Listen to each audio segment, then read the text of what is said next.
now, once again, Raymond Arroyo. Welcome back to The World Over. Syria has taken another turn for the worse. Some international news for you. A week of heavy bombardment by government-backed forces in Damascus has left hundreds dead.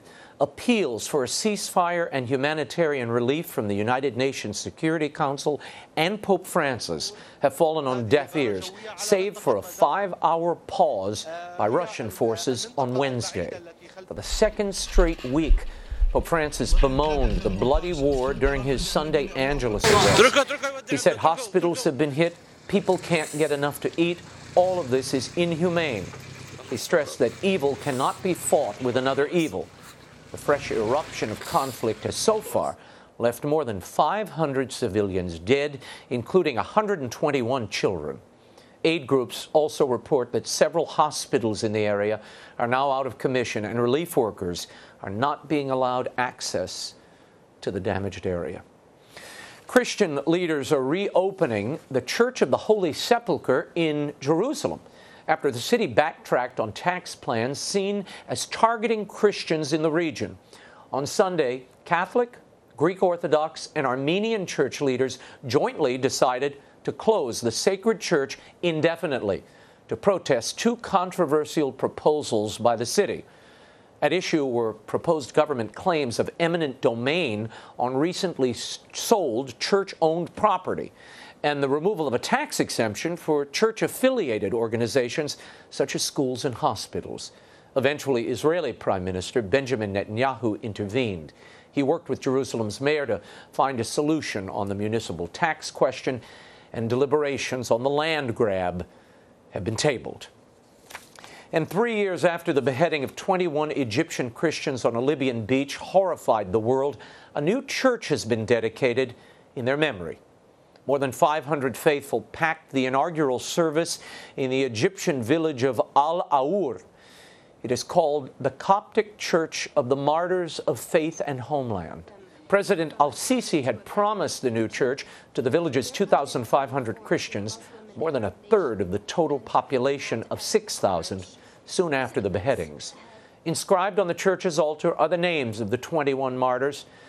Anointing the altar, Bishop Bevnotios remembered them this way. Knives were held to their throats to deny their faith after 40 days of being captured, insulted, and threatened. But like the martyrs of every era, they held on to Christ. A week after their deaths, they were declared martyrs by Pope Tewodros II, the leader of the Coptic Orthodox Church in Alexandria. March 14th marks the third anniversary of the ISIS beheadings of those 21 Egyptian Coptic martyrs. And for several years now, the Egyptian government has been vocal about its outreach to the minority Christian population there. But has the violence in the region ceased, or is there an ongoing genocide? To update us is the Coptic Orthodox Archbishop of London, an official spokesman of Coptic Pope Tewodros. Please welcome His Grace, Archbishop Angaelos. Thank you for being here. Very good to be here. Thank Pleasure you. to have you. First of all, tell me, these jihadis are saying target Christians, target tourists in Egypt. Are you receiving the protections you need from the Egyptian government at this point? Well, I think their threats are broader than that. They're targeting Christians, tourists, the military, police.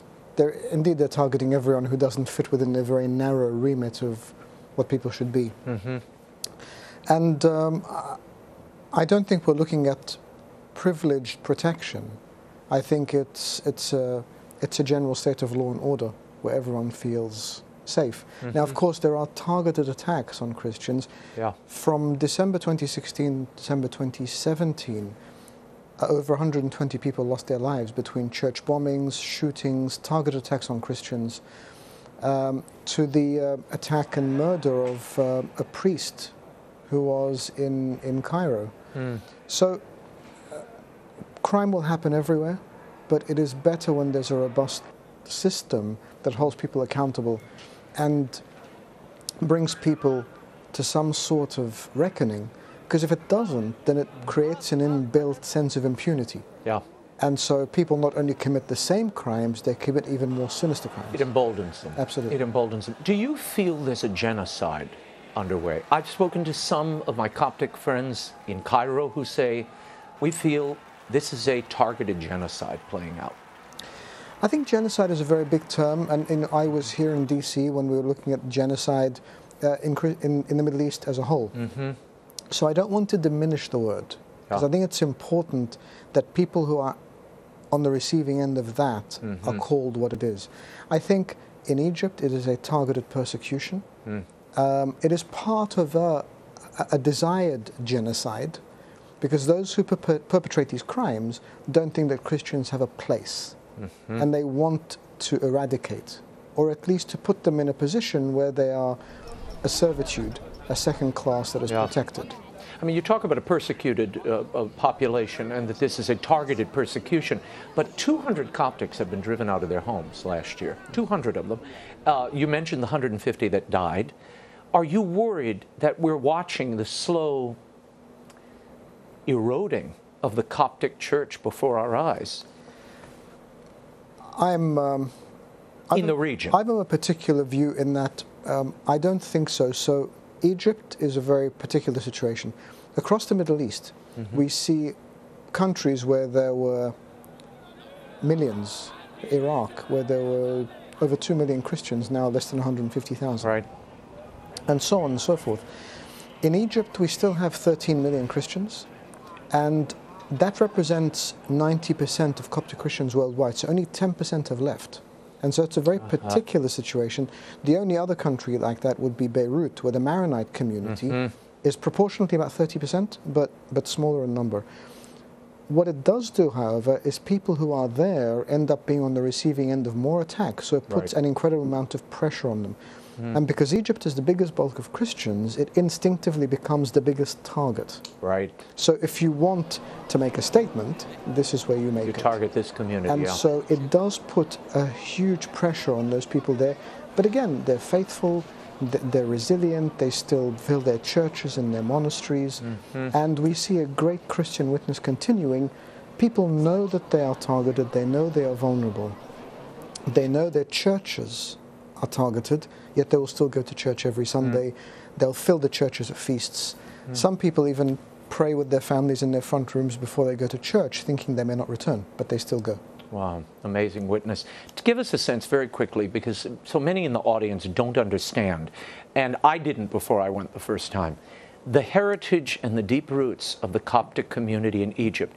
These are the native-born Egyptians. These are the indigenous people of Egypt. And I think we misunderstand that when we look at the landscape today. Absolutely. When you look at the Christian presence in the Middle East, it goes back to the 1st century. Right. So the founder of Christianity in the Middle East was St. Mark the Evangelist, writer of the Gospel, in about 55 AD. And since then, we've had an unbroken presence of Christianity there. As I said, it remains the largest Christian community in the Middle East. The Christians of Egypt now represent 80% of all the Christians in the Middle East. Wow. And so it is really the last significant presence. But it is an indigenous people. Yeah. If you ever want to annoy a Middle East Christian, you ask them when their family became Christian, because they will instinctively say 2,000 years ago. Yeah. And that is the case. But they've lived this reality. We in Egypt have lived this reality for millennia. Have always lived persecution, have never taken up arms.